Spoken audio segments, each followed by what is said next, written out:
নমস্কার বন্ধুরা, চলে এসেছি একটা নতুন ভ্লগ নিয়ে। আজ জন্মাষ্টমী, তাই আমার বাড়ির আজ গোপাল পুজো। তাই সকাল সকাল স্নান করে চলে এসেছি আমার বাড়ির ঠাকুর ঘরে। এই যে এটা গোপালের পঞ্চামৃত, যেটা দিয়ে গোপালকে স্নান করাবো।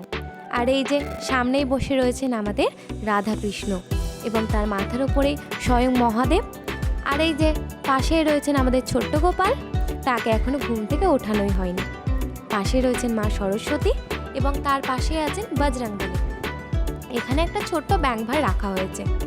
আর এই যে আমার ঠাকুর ঘরে সমস্ত ঠাকুর। এখন গোপালকে পঞ্চামৃত দিয়ে স্নান করাবো। তার আগে গোপালকে বিছানা থেকে উঠিয়ে নিই, এরপর স্নান করাবো। তাহলে চলো গোপালকে উঠিয়ে নিই।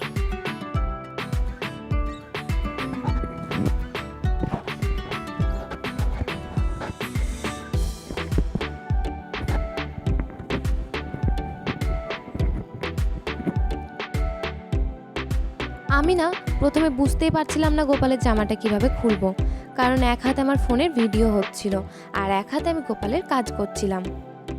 এরপর বুদ্ধি করে ফোনটা একটা জায়গায় রেখে নিয়ে তারপর গোপালের জামাটা খুললাম এবং গোপালকে স্নানের জন্য রেডি করিয়ে নিলাম। এই যে আমার গোপাল তৈরি। এবার একটা জায়গায় তাকে বসিয়ে নিলাম, কারণ স্নানের আগে অনেক নিয়ম থাকে, সেগুলো করে নিব। আর যেহেতু আজ সমস্ত দায়িত্ব আমার, সেহেতু গোপালের স্নানের পুষ্পপত্রে যে স্বস্তিক চিহ্নটা আঁকতে হবে সেটা আমাকেই করতে হবে, যেটা আমি জানি না। তাই বুদ্ধি খাটিয়ে একটা কাজ করলাম। আমাদের ঠাকুর ঘরের দেওয়ালে যে স্বস্তিক আঁকা ছিল, তাই দেখেই গোপালের পুষ্পপত্রে এঁকে নিলাম স্বস্তিকটা। তোমরা কিন্তু কমেন্টে অবশ্যই জানিও স্বস্তিকটা কেমন হয়েছে, কারণ প্রথমবার ট্রাই করেছি। তোমরা অবশ্যই আমাকে জানিও কেমন হয়েছে। জানি খারাপ হয়েছে, তবু একটু। এবার গোপালকে তুলসী পাতা এবং ফুল দিয়ে সাজিয়ে নিলাম। এবার পঞ্চামৃত দিয়ে স্নান করিয়ে নিলাম।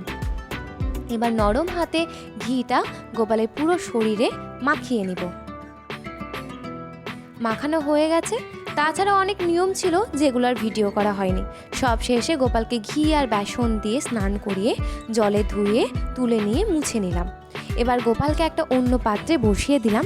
এরপর গোপালকে সাজাবো এবং নতুন পোশাক পরাবো। তাহলে চলো, এই যে এগুলো গোপালের নতুন পোশাক। আজকে সব কিছু হলুদের মধ্যেই নেওয়া হয়েছে। তার সাথে আমার রাধাকৃষ্ণের একটা মালাও নেওয়া হয়েছে। তাহলে চলো গোপালকে সাজিয়ে নিই।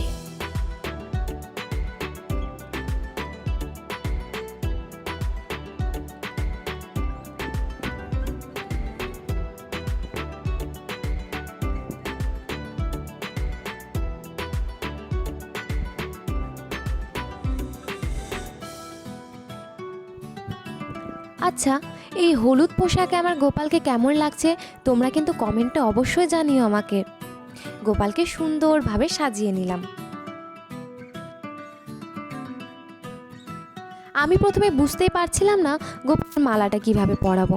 এরপর আবার বুদ্ধি খাটিয়ে অন্যভাবে গোপালের মালাটা পরানো হলো। যাই হোক, আজকে অনেক ভুল করেছি একটা পুজো করতে গিয়ে, তোমরা ভিডিওতে নিশ্চয়ই বুঝতে পারবে দেখে। এবার আমার রাধাকৃষ্ণকে মালাটা পরিয়ে নিব।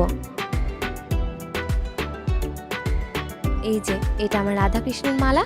আমি রাধাকৃষ্ণকে মালাটা পরিয়ে নিলাম। দেখো তো আমার রাধাকৃষ্ণকে কেমন লাগছে। প্রথমে বাঁশিটা দিতে ভুলে গেছিলাম, পরে আবার বাঁশিটা দিয়ে ভিডিও বানিয়েছি।